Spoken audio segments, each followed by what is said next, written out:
है। जैसे बादलों में हर पल अनेक प्रकार के आकार निकलते हैं जो बनते बनते ही नष्ट हो जाते हैं।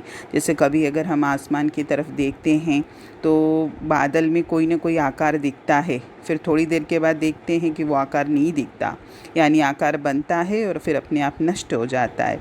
ऐसे ही समुद्र की लहरें हैं, हर पल अनेक रूप लेकर आती हैं फिर चली जाती हैं। जैसे जादूगर अपने झोले में से नोटों के बंडल, आभूषण या भांति भांति के खेल दिखाता है। कभी उसमें से झोले में से फल निकालेगा, कभी खरगोश निकालेगा, कभी कबूतर निकालेगा। लेकिन ये सारी जो चीज़ें हैं, चाहे बादल के आकार हों, चाहे समुद्र की लहरों के रूप हों, या जादूगर के जितने भी जादू हों, ये सब दृष्टि का धोखा होते हैं।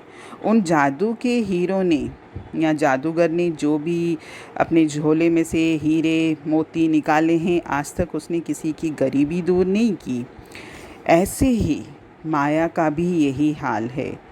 सपने में हम एक नए संसार में पहुंच जाते हैं। जैसे अगर हम रात को सोते हैं, सपना देखते हैं, तो उसमें हम कहीं और ही पहुंच जाते हैं जो हमारे वास्तविक जीवन से बिल्कुल अलग होता है।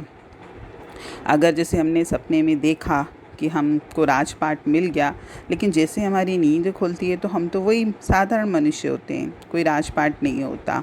और अगर हम सपने में राजपाट मिल जाता है तो सिर्फ वो सपना ही रहता है, उसका हकीकत से कोई मतलब नहीं है। जैसे कभी सपने में हम देखते हैं कि हमने कोई 36 पदार्थ खा लिए। अगर हम भूखे सोए और हमें नींद में दिखा कि हमने तरह तरह के पकवान खाए, लेकिन जब हमारी नींद खुलती है तो हम वैसे ही भूखे रहते हैं, हमारा पेट नहीं भरता। इसी प्रकार माया द्वारा रचा गया ये जो संसार है, जो शक्लें हैं, जो पदार्थ हैं, ये हमारा ध्यान उस कर्ता से हटाकर अपने अंदर खींच लेता है, जो कि भ्रम है, धोखा है। ये परमात्मा के न होने और जगत के सच्चा होने का भ्रम पैदा करती है। ये सब उस माया का ही पसारा है।